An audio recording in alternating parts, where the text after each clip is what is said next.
السلام عليكم ورحمة الله وبركاته. الحمد لله وسلام على عباده الذين اصطفى.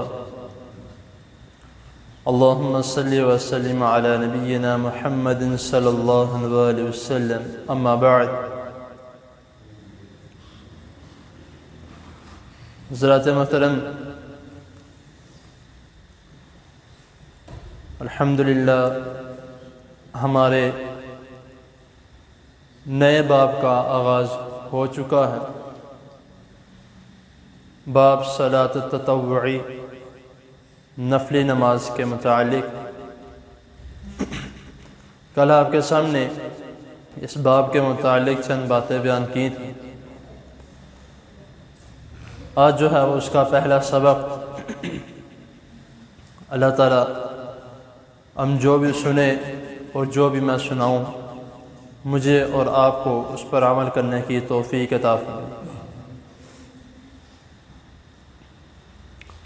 ہم میں سے کچھ لوگ ایسے ہوتے ہیں جو کہ اپنی نمازوں کا خاص خیال رکھتے ہیں،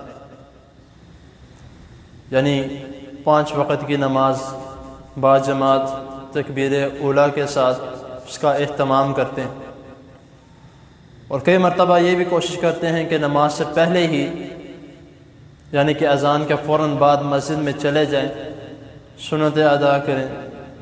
یہ جو نام ہم نے دیا ہے، جس طرح میں نے کل بیان کیا تھا کہ حدیث میں سنتیں یا نوافل نہیں ہیں، حدیث میں صرف اور صرف نفل کا ذکر ہے، یا رکعتوں کا ذکر ہے۔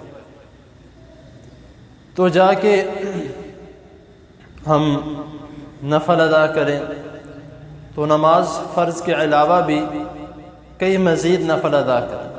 کچھ لوگوں کی یہ عادت ہوتی ہے، اور یہ بہت اچھی عادت ہے، بلکہ رسول اللہ صلی اللہ علیہ وسلم کا عمل مبارک ہے، صحابہ کرام رضی اللہ تعالی عنہم کا یہ عمل ہے۔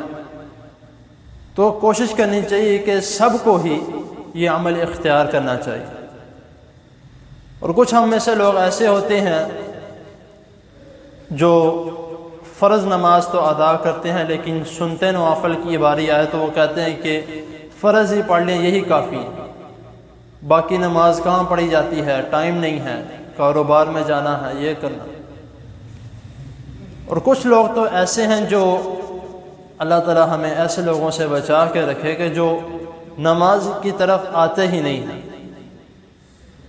سنتے یا نفل یہ تو دور کی بات ہے، فرض بھی ادا نہیں کرتے۔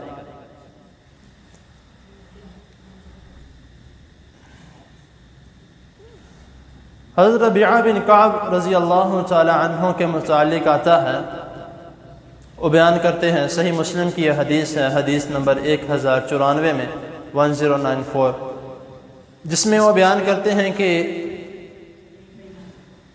ایک مرتبہ رسول اللہ صلی اللہ علیہ وسلم نے مجھ سے سوال کیا۔ یہ وہ صحابی ہیں جو رسول اللہ صلی اللہ علیہ وسلم کے دروازے کے پاس بیٹھے رہتے تھے، اور یہ انتظار کرتے تھے کہ رسول اللہ صلی اللہ علیہ وسلم مجھے کسی کام کے لیے بلا لیں، تاکہ آپ صلی اللہ علیہ وسلم کو مجھے پیغام دے کر نہ بلانا پڑے، میں آپ کے پاس موجود ہوں۔ اس قدر خدمت کرتے تھے۔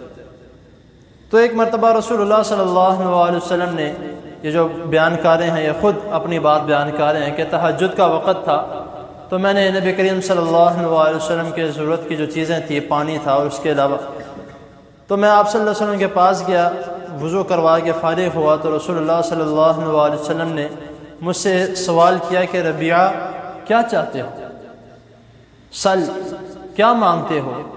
تو میں نے رسول اللہ صلی اللہ علیہ وسلم سے یہ فرمایا کہ اے اللہ کے رسول صلی اللہ علیہ وسلم، مجھے اور کچھ نہیں چاہیے، صرف اور صرف جنت میں آپ کی رفاقت چاہیے۔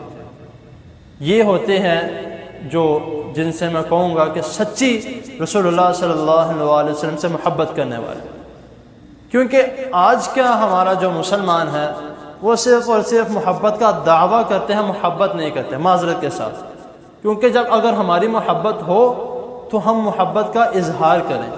وہ کس طرح؟ نماز پڑھ کے۔ اتنی محبت ہو تو ہم ہماری مسجدیں کھچا کچ بڑی ہوں کہ ہمیں رسول اللہ صلی اللہ علیہ وسلم سے محبت ہے، ہم نے نبی کریم صلی اللہ علیہ وسلم کے ساتھ جنت میں داخل ہونا ہے، ہماری یہ سوچ ہو، ہماری یہ واقعی دعویٰ ہو، تو ہم جس طرح یہ صحابی کر رہے ہیں تو ہم بھی اس طرح کریں۔ تو پھر رسول اللہ صلی اللہ علیہ وسلم کیا فرماتے ہیں کہ اس کے علاوہ بھی کچھ چاہیے۔ اب یہ رسول اللہ صلی اللہ علیہ وسلم کے ساتھ میں جوڑ نہیں رہا، نعوذ باللہ، ویسی ایک مثال دینے لگا ہوں کہ آج کے دور میں اگر کوئی بہت بڑا آدمی ہو، فیمس ہو، وہ ہم سے پوچھ لے کہ بھائی تمہیں میرے سے کچھ چاہیے، تو ہم کیا اس کو کہیں گے؟ ظاہری سی بات ہے، ہم پیسے مانگیں گے، گاڑی مانگیں گے، یا کوئی بڑی چیز مانگیں گے۔ لیکن صحابہ کرام رضی اللہ تعالی عنہم، جن کو ہمیں ایک اپنا ماڈل بنانا چاہیے، بلکہ ہم نے کن کو ماڈل بنایا، بلکہ ان کو ماڈل بنانا چاہیے، تو وہ کیا مانگ رہے ہیں، ان کا شوق دیکھیں کہ ہمیں جنت میں آپ کی رفاقت چاہیے۔ رسول اللہ صلی اللہ علیہ وسلم کیا فرما رہے ہیں کہ اس کے علاوہ کچھ؟ کہتے نہیں، بس یہی چاہیے۔ جنت میں جس طرح میں آپ کی ادھر خدمت کر رہا ہوں، ادھر جس طرح میں آپ کے ساتھ ہوں، میں بس آپ سے یہ دعا کروانا چاہتا ہوں کہ جنت میں بھی میں آپ کے ساتھ اسی طرح ہوں۔ تو رسول اللہ صلی اللہ علیہ وسلم کیا فرما رہے ہیں کہ اگر تم یہ چاہتے ہو تو اپنے معاملے میں اپنے سجود کے ساتھ میری اس کام میں مدد فرماؤ۔ مدد سے مراد اور سجود سے مراد کہ میں تمہارے لیے دعا کروں گا اور تم اپنے نماز فرض کے علاوہ نوافل ادا کر کے اس کام میں میری مدد کرو، کہ میں تمہارے لیے دعا کروں گا اور تم سجود کرو، نوافل پڑھو، تو نوافل کی کثرت سے، سجود کی کثرت سے اللہ تعالیٰ تمہیں انشاءاللہ تعالیٰ جنت میں میرا ساتھ نصیب فرمائے گا۔ تو یہ صرف ان کے لیے نہیں ہے، بظاہر ان کا آپس میں ایک جو تھا وہ مکالمہ چل رہا تھا، لیکن یہ ایک امت مسلمہ کے لیے سبق ہے، ایک پیغام ہے کہ اگر رسول اللہ صلی اللہ علیہ وسلم کا ساتھ چاہتے ہیں انشاءاللہ تعالیٰ، تو نماز فرض کے علاوہ بھی نوافل ادا کیے جائیں، سجود کیے جائیں، شکرانے کے سجود، جس طرح میں نے پچھلے باب میں بتایا کہ سجدے کیے جائیں شکرانے کے، نوافل ادا کیے جائیں، تو پھر ہی انشاءاللہ تعالیٰ رسول اللہ صلی اللہ علیہ وسلم کے ساتھ ہم جنت میں داخل ہوں۔ تو آگے انشاءاللہ تعالیٰ اسی کے مطابق جو ہے متعلق آگے احادیث اور اسباق بیان کیے جائیں گے۔ تو اللہ تعالیٰ کے حضور دعا ہے اللہ تعالیٰ ہمیں فرض نماز کے علاوہ بھی جو نفل نماز ہے وہ ادا کرنے کی توفیق عطا فرمائے۔ جزاکم اللہ خیر۔